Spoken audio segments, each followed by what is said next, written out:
Video को ध्यान से देखिएगा और जो भी प्रश्न अगर आए तो आप उसका कमेंट बॉक्स में उत्तर करते चलिएगा। जैसे क्वेश्चन नंबर पहला क्वेश्चन देखिए दोस्तों, मैजिनोट रेखा किस देश के बीच में स्थित है? अति महत्वपूर्ण प्रश्न दोस्तों, यहाँ पे प्रश्न पूछे गए हैं काफी बार परीक्षा में। तो इस क्वेश्चन का दोस्तों सही आंसर हो जाएगा फ्रांस और जर्मनी। ठीक है, तो यहाँ पे मैजिनोट रेखा अगर आपसे पूछेगा तो याद रखेंगे फ्रांस और जर्मनी। अगर आपसे पूछेगा कि डूरंड रेखा दोस्तों, तो पाकिस्तान और अफगानिस्तान के बीच में है। अगर आपसे पूछेगा मैकमोहन रेखा दोस्तों, तो भारत और चाइना के बीच में है। अगर आपसे पूछेगा मैजिनोट, तो मैंने बता ही दिया। 38वीं समानांतर रेखा पूछेगी दोस्तों, तो ये उत्तर और दक्षिण कोरिया के बीच में है। और देखिए ओडरनिस रेखा दोस्तों, तो जर्मनी और पोलैंड के बीच में है। रेडक्लिफ रेखा पूछेगा तो भारत और पाकिस्तान के बीच में है। अति महत्वपूर्ण दोस्तों, ये प्रश्न निश्चित तौर पे पूछे जाते हैं। आगे देखते हैं क्वेश्चन। राष्ट्रीय सूचना विज्ञान केंद्र के नए महानिदेशक बने दोस्तों, उनका नाम क्या है? करंट अफेयर्स 2022 के सारे प्रश्नों को लिया गया है दोस्तों। तो इस क्वेश्चन का सही आंसर हो जाएगा राजेश गेरा को देखिए चुना गया है अध्यक्ष पद के लिए। किसके लिए? राष्ट्रीय सूचना विज्ञान केंद्र। अगर आपसे पूछेगा कर्नाटक की नई मुख्य सचिव दोस्तों कौन बने, इनका नाम क्या है? तो इनका नाम है वंदिता शर्मा। अगर आपसे पूछेगा कि दिल्ली के नए उपराज्यपाल दोस्तों कौन बने हैं, तो विनय कुमार सक्सेना। अगर पूछेगा विमानन इंडिया जो कि कंपनी इंडिगो है, इसके नए अध्यक्ष दोस्तों कौन बने हैं? तो वेंकट मणि, जो कि सुमंत्रण को बनाया गया है। एंड दोस्तों यहाँ पे भारतीय थल सेना के नए उपाध्यक्ष दोस्तों कौन बने, इनका नाम क्या है? इनका नाम है बीएस राजू। एंड राष्ट्रीय अनुसूचित जाति आयोग, इसके दोस्तों आयोग जो कि अध्यक्ष कौन बने हैं? तो इनका नाम था विजय सापला। चलिए आगे देखते हैं, क्वेश्चन सारे इंपॉर्टेंट है, ध्यान से देखिएगा। किस संस्था ने सारथी मोबाइल एप्लीकेशन दोस्तों लॉन्च किया है? आपके पास चार ऑप्शंस दिख रहे हैं। करेक्ट आंसर बात दोस्तों, तो ये सेबी के द्वारा लॉन्च किया गया है। B is right. Security and exchange board of India, जो दोस्तों भारत में बीएससी और NSC Bombay stock exchange and जो कि नेशनल स्टॉक एक्सचेंज को कंट्रोल करने का काम करती है। अगर आपसे पूछा जाएगा कि इसके सीईओ का नाम दोस्तों क्या हो जाएगा, तो माधुरी पुरी बुच इसके सीईओ हो जाएंगे ना। तो मोस्ट इंपॉर्टेंट जो कि सारथी एप्लीकेशन इन्हीं के द्वारा देखिए जो कि लॉन्च किया गया है, स्पेशली जो कि निवेशक है उनको जागरूक करने के लिए। आगे क्वेश्चन देखते हैं। सूचना समाज के विश्व शिखर सम्मेलन 2022 का आयोजन कहाँ पे किया गया? ठीक है, तो समिट ऑफ इंफॉर्मेशन सोसाइटी 2022। तो समिट्स जितने होते हैं उनसे प्रश्न बनते हैं परीक्षा में। करेक्ट आंसर बात करें ऑप्शन नंबर डी, देखिए जिनेवा स्विट्जरलैंड। डी इस क्वेश्चन का बिल्कुल सही आंसर हो जाएगा। यहीं पे दोस्तों इसे जो कि आपका मनाया गया, एक तरीके से इसका आयोजन किया गया ना, याद रखेंगे। और दोस्तों इस जो सूचना समाज के विश्व शिखर सम्मेलन 2022 का आयोजन जो किया गया, इसका आयोजन अंतरराष्ट्रीय दूरसंचार संघ के द्वारा किया गया। याद रखेंगे आईटीयू के द्वारा दोस्तों इसे किया गया। चलिए आगे देखते हैं क्वेश्चन। क्वेश्चन देखिए, अमर शहीद चंद्रशेखर आजाद की जन्म, इनका जो जन्म हुआ दोस्तों, इनका जन्म कब हुआ था? क्योंकि रिसेंटली इनकी जयंती मनाई गई जुलाई के महीने में। तो करंट अफेयर की बात करें तो 23 जुलाई सन 1906 में दोस्तों इनका जन्म हुआ था, जो कि भारतीय स्वतंत्रता संग्राम के स्वतंत्रता सेनानी थे, मोस्ट इंपॉर्टेंट। और एक ब्राह्मण परिवार के से ये संबंधित है। इनका जन्म भावरा गांव, जो कि इसका नाम चेंज करके अब चंद्रशेखर आजाद नगर के नाम पे कर दिया गया है। जापान के फुगाकू सुपर कंप्यूटर को पछाड़कर सबसे तेज दोस्तों सुपर कंप्यूटर कौन सा बन गया है? मोस्ट इंपॉर्टेंट प्रश्न। जी हाँ दोस्तों, यहाँ पे चार ऑप्शंस आपको दिख रहे हैं, किस देश का है? तो याद रखेंगे फ्रंटियर का नाम आप याद रखिएगा, अमेरिका। सबसे अब तक का सबसे तेज सुपर कंप्यूटर दोस्तों कौन सा था? तो फुगाकू सुपर कंप्यूटर था, लेकिन फ्रंटियर अमेरिका ने सबसे तेज सुपर कंप्यूटर बना दिया है। मोस्ट इंपॉर्टेंट आपको कमेंट करके दोस्तों बताना है कि भारत का सबसे तेज सुपर कंप्यूटर दोस्तों कौन सा है? बहुत बार प्रश्न पूछे गए हैं, तो सभी लोग कमेंट निश्चित तौर पे करेंगे। आगे देखिए क्वेश्चन। संचित निधि का उल्लेख संविधान के किस अनुच्छेद में दोस्तों है? जी हाँ दोस्तों, क्वेश्चन ये भी काफी बार पूछे गए हैं। तो संचित निधि का दोस्तों उल्लेख संविधान के अनुच्छेद 266 ए में है। ठीक है, याद रखेंगे संचित निधि।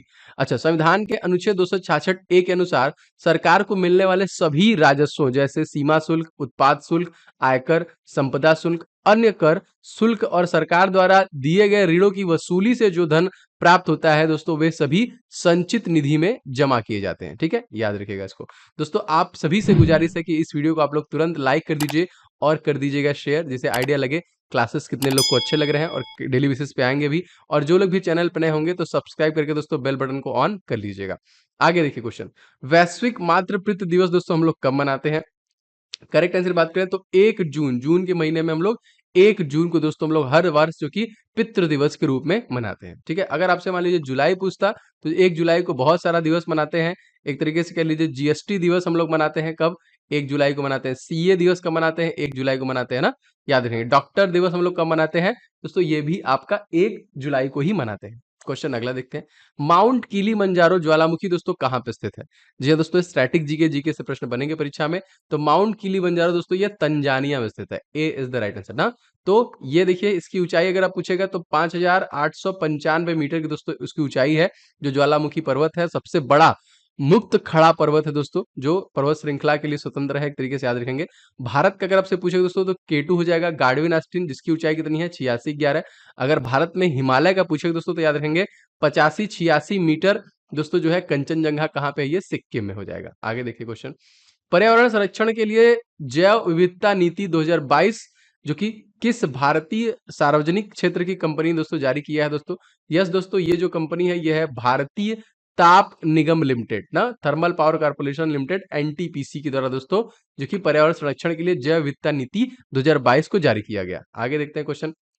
हाँ, इससे रिलेटेड क्वेश्चन आ सकता है, जैसे एनटीपीसी क्या है? National thermal power corporation limited है, राष्ट्रीय ताप विद्युत निगम लिमिटेड है और दोस्तों बिजली उत्पादन करने वाली सबसे बड़ी कंपनी है। 7 नवंबर 1975 में दोस्तों इसकी स्थापना हुई थी। मुख्यालय इसका कहाँ पे दोस्तों? नई दिल्ली में। एंड एमडी सीईओ दोस्तों कौन है? तो गुरदीप सिंह इसके एमडी एंड सीईओ हो जाएंगे। क्वेश्चन देखिए दोस्तों, सत्रिया नृत्य किस राज्य से संबंधित है? अति महत्वपूर्ण प्रश्न। सत्रिया नृत्य का संबंध दोस्तों किस राज्य से है? दोस्तों ये संबंधित है आपका ऑप्शन नंबर बी, असम राज्य से संबंधित है।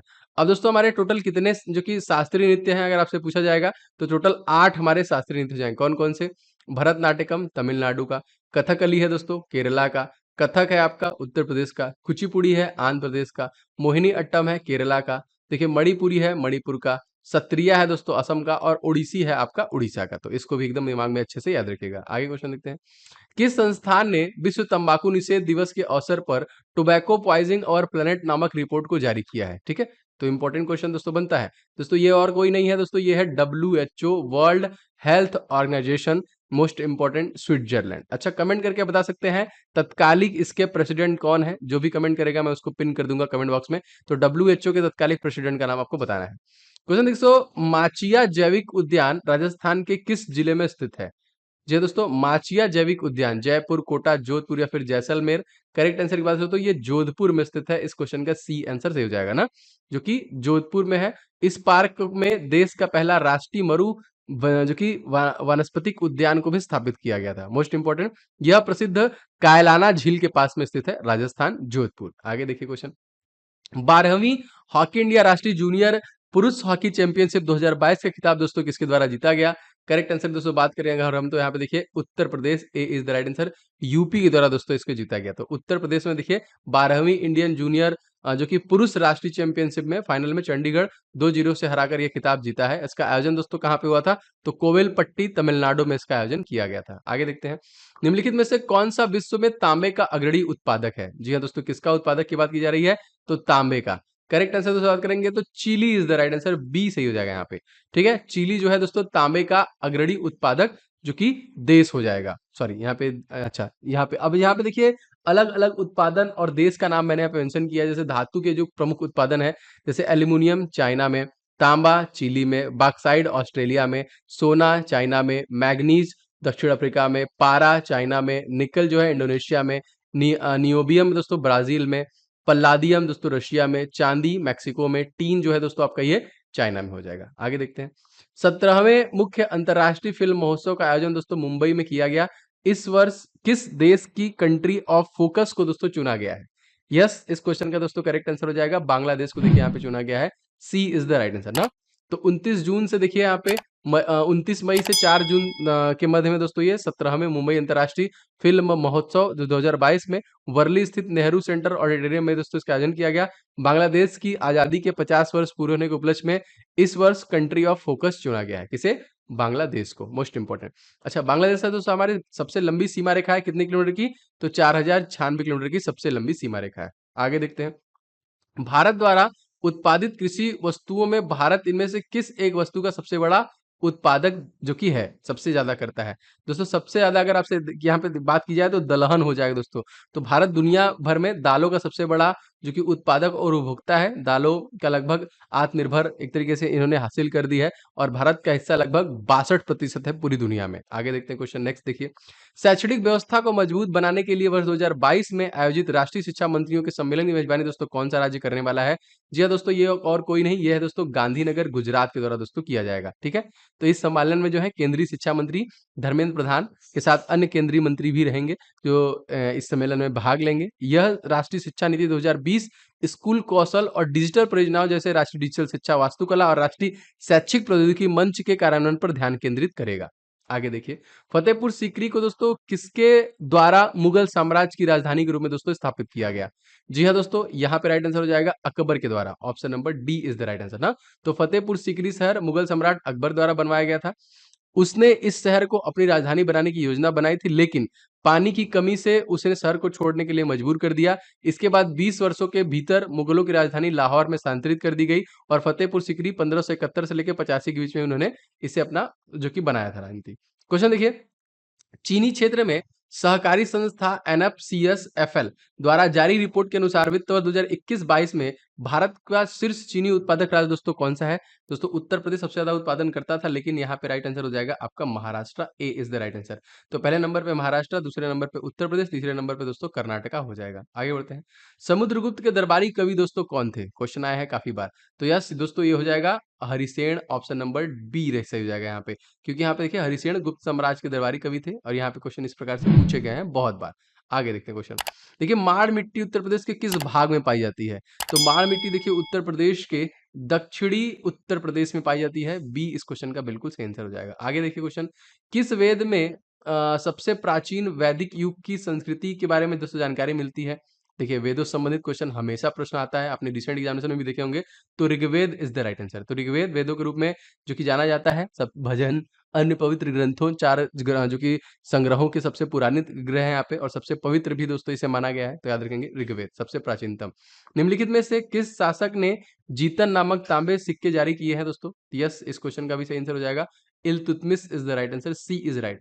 और इसकी बेटी दोस्तों क्वेश्चन आया है रजिया सुल्तान, जो कि दिल्ली की पहली महिला शासिका भी थी। आगे बढ़ते हैं। जैन धर्म के दोस्तों प्रथम तीर्थंकर, जैन धर्म ईसाई धर्म जो है बौद्ध धर्म, इनसे प्रश्न हमेशा पूछता है दोस्तों। तो इनका नाम हो जाएगा दोस्तों option number D Rishabh Dev. अब देखिए अरिष्ट नेमी कौन है पूछेगा तो 22वें हैं। पार्श्वनाथ कौन है तो 23वें हैं। अजीतनाथ कौन है तो दूसरे हैं और ऋषभ देव दोस्तों कौन है तो पहले तीर्थंकर हैं। इनका नाम याद रखिएगा।